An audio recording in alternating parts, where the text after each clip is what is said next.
A small South Asian nation with a population of around 30 million, Nepal does not often make global news headlines. However, its history and its geographical location make it a key player to watch out for in the global south. After a fierce run-up and a post-election slugfest, a new leadership is at the helm of the Himalayan country's affairs. Will Nepal's new communist Prime Minister Prachanda toe Beijing's line, or will the new Prime Minister break the shackles of the Chinese debt trap and bring prosperity to his people? Let's take a closer look at Nepal's political landscape and why Nepal often finds itself in the middle of a tug-of-war between China and India and the US.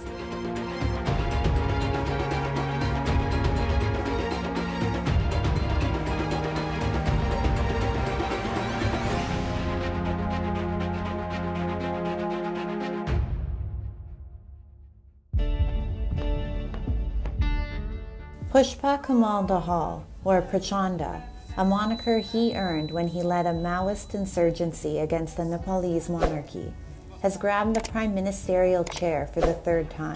Dahal's pre-poll alliance fell apart, yet he was able to forge a new coalition with the parties he ran against in the run-up.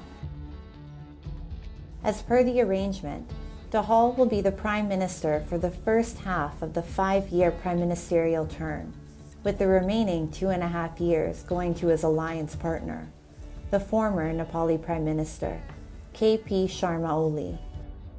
Internal wranglings, alliance breakups, and the political instability they cause has remained one of the major causes of concern for Nepali voters since 2008, when Nepal abolished its monarchy and declared itself a federal democratic republic.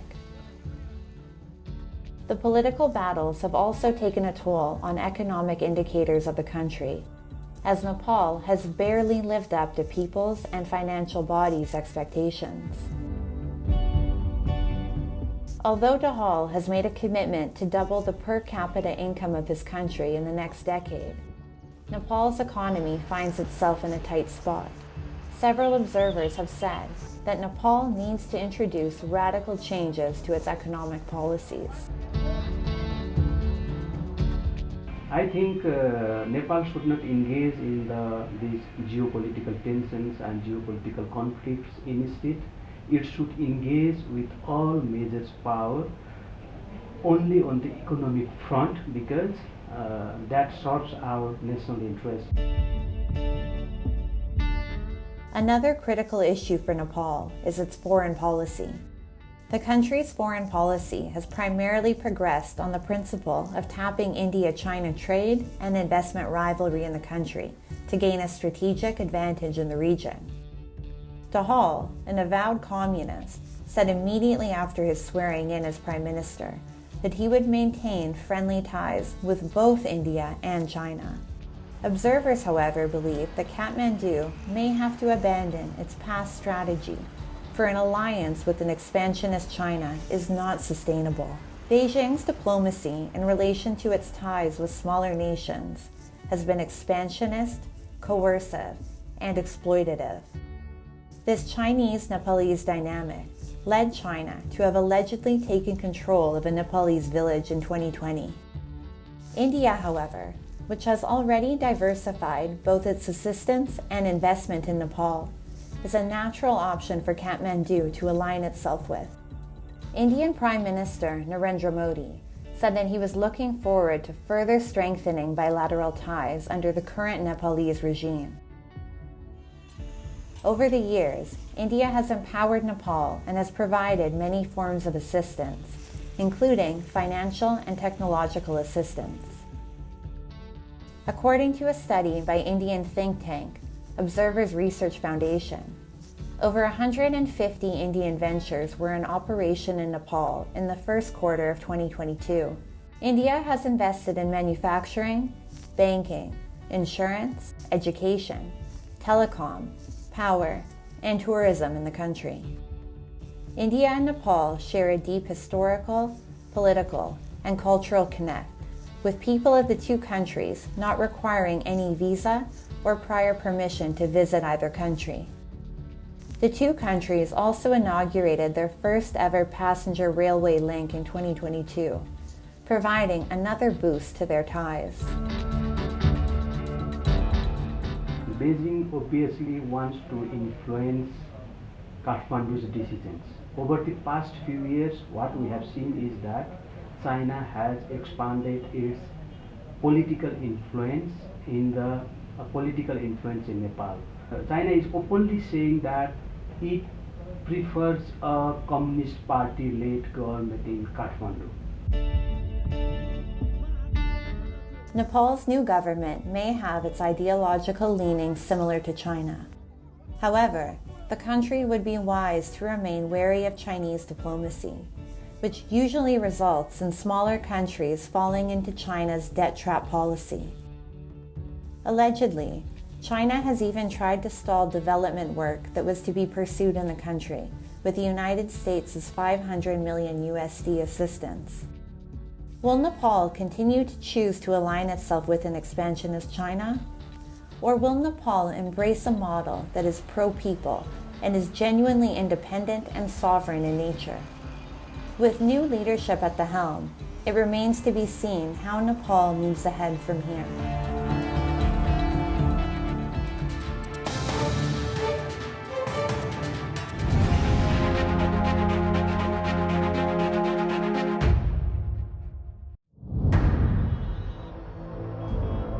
The people of Afghanistan have faced endless difficulties since the Taliban's takeover on August 15, 2021. The imposition of repressive policies by the hard-line Islamic regime has led to food insufficiency, repeated violations against women and children, and rising insecurity. The Taliban administration's recent order to stop female employees from working has resulted in 4 international aid agencies: Save the Children, Norwegian Refugee Council, CARE International, and the International Rescue Committee suspending their humanitarian programs in the country. The Taliban has said that their newest policy, which was condemned globally, was justified because some women had not adhered to the Taliban's interpretation of Islamic dress code for women. The suspension of some aid programs comes at a time when more than half the population relies on humanitarian aid. It's only affecting non-governmental organization staff. It's not affecting private sector companies. It's not affecting the United Nations. So essentially, we're just asking the Taliban to rescind this decision because ultimately, if they don't, the consequences, and there are severe consequences, will be borne by the mothers and children of Afghanistan. The world was left stunned by the Taliban's dictum of banning and restricting women from universities, amusement parks, and not even allowing them to leave their homes without a male relative and face covers. University lecturer Bakshi, who wished only to be identified by her surname for security reasons, said she was disappointed following bans by the Taliban administration on women attending universities or working for humanitarian aid groups. She urged the international community to provide continued support and draw attention to their plight. زنان افغانستان فراموش نکنین. زنان افغانستان بالاخره قشر نیستن که یک بار دیگه محکوم به محدودیت شوند، یک بار دیگه محکوم به زندانی بودن شوند، یک بار دیگه محکوم به اذیت بردن شوند. وقتی داد از حقوق بشر، حقوق زن میزنین، واقعا حمایت بکنید و زنان افغان را به باد فراموشی نسپارین. According to the United Nations, 97% of Afghans live in poverty. 2/3 of the population need aid to survive, and 20 million people face acute hunger. Commitment which we have is very strong to Afghanistan. We are committed to stay and deliver. We are committed to the people, and we are committed to the gender equality and protecting the rights of women and girls. be it the invasion of foreign forces or diktats by Islamic regimes. The people of Afghanistan have faced incessant challenges for decades. Afghans desire to live a normal life with dignity. However, it seems they will have to continue to fight many more wars to fulfill their dreams.